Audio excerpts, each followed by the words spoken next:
সর্বসময় চাইছেন এবং তিনি বার্তা দিয়েছেন যে ছোট বড় মেজ যতগুলো রাজনৈতিক দল আছে সকলে মিলে বিজেপি তৃণমূল যারাই তৃণমূল এবং বিজেপির বিরুদ্ধে আছে সকলকে নিয়ে জোটবদ্ধভাবে সারা বাংলায় লড়াই সংগ্রামটা দেশের জন্য, দেশের মানুষের জন্য, রুটি রুজির জন্য, শিক্ষার জন্য, স্বাস্থ্যের জন্য, কর্মসংস্থানের জন্য, বাংলার যুব সমাজকে বাঁচানোর জন্য, বাংলার ছাত্রদেরকে বাঁচাবার জন্য, বাংলার ক্ষেত মজুর খেটে খাওয়া মানুষকে বাঁচাবার লক্ষ্যে লড়াই সংগ্রামটা হবে এবং ভোটটা বাংলার খেটে খাওয়া মানুষ, মেহনতি মানুষ, তারা তাদের অধিকারকে বুঝে নেওয়ার জন্য এই জোট প্রার্থীদেরকে ভোট দেবে। এই আহ্বান আমাদের দলের চেয়ারম্যান নওশাদ সিদ্দিকী সাহেব তিনি বারবার করছেন। যে কাজগুলো পাশ হয়ে আসছে তখনই শওকত মোল্লা বলতে চাইছেন যে এটা দিদির অনুপ্রেরণায়। আর সত্যিই তো, দিদির অনুপ্রেরণা ছাড়া আমডাঙ্গায় বোম দেখেছেন আপনারা, দিদির অনুপ্রেরণায় ছাড়া এই এতগুলো চাকরিজীবী তারা রাস্তায় বসে আছে। দিদির অনুপ্রেরণায় সব কিছু হচ্ছে, ওটাও যেমন হচ্ছে এগুলোও হচ্ছে। দিদির অনুপ্রেরণায় সারের দাম বেড়েছে, দিদির অনুপ্রেরণায় কৃষক মজদুরদের ন্যায্য এর মূল্য নেই, ফসলের মূল্য নেই। দিতে কংগ্রেস, সিপিএম, আইএসএফ সহ অন্যান্য রাজনৈতিক দলের একটা মেগা ইভেন্ট, মেগা আলোচনা সভা সেখানে হয়েছে। সম্প্রতি দেখা যাচ্ছে আইএসএফ সংগঠনের পর থেকে অচ্ছুত নামকরণ দিয়ে কংগ্রেসরা সবসময় জোট থেকে এড়িয়ে গিয়েছে।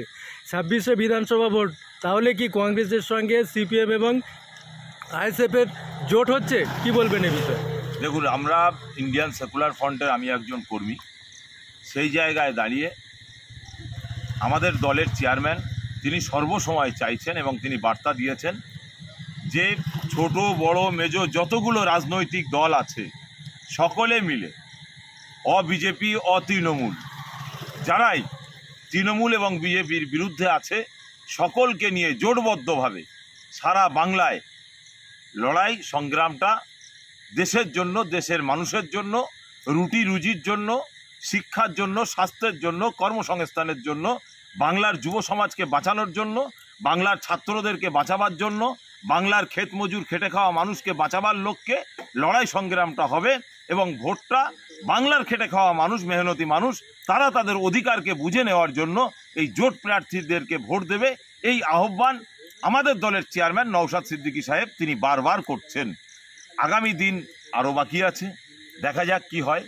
তবে এটাও ভাবতে পারেন যে এটাও একটা জোটের সূচনা, কিন্তু আরও আলোচনা আছে, আরও টেবিল আছে, তারপরে ক্লিয়ার বলা যাবে যে জোটটা হবে কি হবে না। ভাঙড়ে নওশাদ সিদ্দিকীর যেখানে জিতে আছেন, এই রকম জায়গায় তার বিধায়ক কোটার কাজ আটকে দেওয়া হচ্ছে এবং সেই সাথে তার বিধায়ক কোটার কাজ পাশের কেন্দ্রের ডন অর্থাৎ শওকত মোল্লা সাহেব নিজে এসে তদারকি করে সেই কাজ করছেন। এখানে কি আইএসএফকে কোণঠাসা করা হচ্ছে না? কি বলবেন? শওকত মোল্লা নিজে একটা ক্রিমিনাল। মমতা ব্যানার্জি নিজে সার্টিফিকেট দিয়েছেন যে তুই বোম বাঁধিস, আর বিদেশ থেকে এসে বিভিন্ন অর্গানাইজেশন তারা বলে গেছে যে শওকত মোল্লা হচ্ছে একজন নটোরিয়াস ক্রিমিনাল। অতএব এর বিষয়ে কথাটা যত না বলা যায় ততটাই ভালো। তবে এটা জানবেন, সারা রাজ্যের বিভিন্ন জায়গায় বিজেপির বিধায়ক আছে, একটি মাত্র মুসলিম সম্প্রদায়ের, একটি মাত্র গরিব খেটে খাওয়া মেহনতি মানুষের কণ্ঠ হিসাবে, দলিত, আদিবাসী, হিন্দু, মুসলিম প্রতিটা সম্প্রদায়ের মানুষের কণ্ঠ হিসাবে যে মুখ, সেটা হচ্ছে নওশাদ সিদ্দিকী।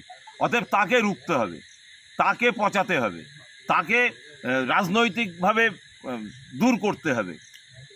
এটা পরিষ্কার যে নওশাদ সিদ্দিকী বিধানসভার মধ্যে সারা ভাঙড়ের কোথায় ব্রিজ, কোথায় কল, কোথায় বাথরুম, কোথায় কি লাগবে না লাগবে, কোথায় স্কুল, কোথায় কলেজ, প্রত্যেকটা বিষয় তিনি বিধানসভার মধ্যে আওয়াজ তুলেছেন এবং বিধানসভার মধ্যে যাতে এটা হয় তার জন্য মাননীয় মমতা ব্যানার্জির সঙ্গে মহাকরণে যেয়েও তিনি বৈঠক করেছেন, তিনি নবান্ন যেয়েও বৈঠক করেছেন।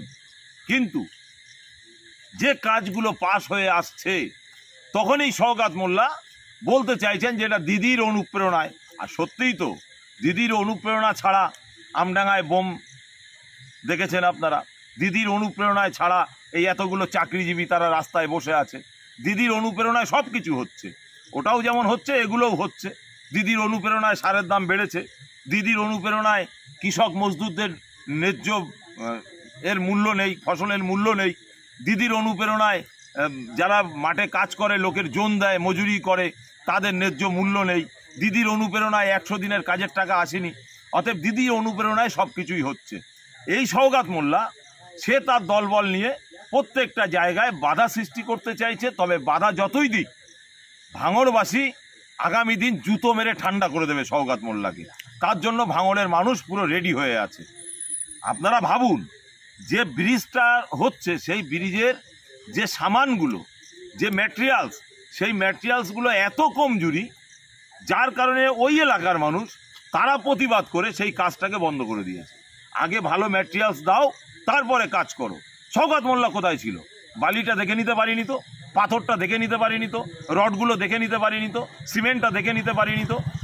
আসলে কাটমানি খাওয়ার গল্প, টাকা তোলার গল্প বিভিন্ন মানুষের কাছ থেকে। এদের একটাই প্ল্যান যে আমরা এই কর্পোরেট বিজনেসম্যান, অতএব যেখানে সরকারি অনুদান যাবে। আজকে আমি দেগঙ্গা চাকলা পঞ্চায়েতে বসে আছি। এই দেগঙ্গা চাকলা পঞ্চায়েতেও প্রত্যেকটা জায়গায় কাটমানি ছাড়া কোনো কাজ হয় না, এটা ক্লিয়ার। কেন? রাস্তা হবে, পাইপ লাইনের কাজ হবে, ড্রেন হবে, আপনার ঢালাই রাস্তা হবে প্রত্যেকটা জায়গায়। আগে শাসককে কাটমানি দাও, তারপরে কাজ করো। আপনি আরও ভালো জানতে পারবেন যারা এই রাজ্যের প্রমোটিংয়ের কাজ করে, যারা এই রাজ্যের বিভিন্ন কন্ট্রাক্টরগুলো আছে, তাদের কাছে জিজ্ঞাসা করবেন। তারা পরিষ্কারভাবে বলবে যে কোন জায়গায় রাস্তা করতে গেলে কন্ট্রাক্টরকে কত টাকা করে দিতে হয়। সামান্য একটা মানুষকে পানি খাওয়াবে, যেটা 5 লাখ টাকা করে প্রত্যেকটা এলাকায় হচ্ছে। বাজেট হয়েছে 5 লক্ষ টাকা। 5 লক্ষ টাকায় একটা শোধন করা পানি মানুষকে পান করানো হবে, সেটার জন্য হয়েছে। সেই কলগুলো 1 বছরও যায় না, খারাপ হয়ে যায়। 5 লাখ টাকা তো দূরের কথা, 2 লাখ টাকার কাজ হয় কিনা সেটাও আমাদের সন্দেহ আছে। কিন্তু বোর্ড দেওয়া থাকে 5 লাখ টাকার, বাকি 3 লাখ টাকা কোথায় যাচ্ছে, কোন দাদা দিদির পকেটে যাচ্ছে, কোন নেতা মন্ত্রীর পকেটে যাচ্ছে, এটা নিয়েও আগামী দিন তদন্ত হওয়া দরকার। এবং রাস্তার কাজগুলো, যে রাস্তাগুলো তৈরি করছে এত ন্যূনতম যে রাস্তাগুলো 1 বছর যায় না, একটা করে বর্ষা যায় না, নষ্ট হয়ে যায়, এটাও তদন্ত হওয়া উচিত। আজকের বিডিও অফিসে আমরা দেখছি যে বিডিও অফিসে এই যে আবাস যোজনা নিয়ে গরিব মানুষের ঘরের টাকা, সেটা নিয়েও চাকলার মতো জায়গায় তৃণমূলের মেম্বার তারাও সেখানে একটা গরিব মানুষকে বলছে টাকা দাও তবে তোমার টাকাটা ঢুকবে। এরা কাটমানি ছাড়া মানুষের উন্নয়ন বোঝে না, এরা তোলাবাজি ছাড়া আবাস যোজনার ঘর বোঝে না। প্রত্যেকটা জায়গায় এদের পার্সেন্টেজ ছাড়া এদের চলবে না। অতএব এরা কর্পোরেট বিজনেসম্যান। যত দ্রুত সম্ভব এই রাজ্যবাসী গণতান্ত্রিক পদ্ধতিতে এদেরকে হড়হড় স্টিম দিয়ে সাইড না করবে, ততদিন এরা এই ধরনের ব্যবসাই করে যাবে। Thank you.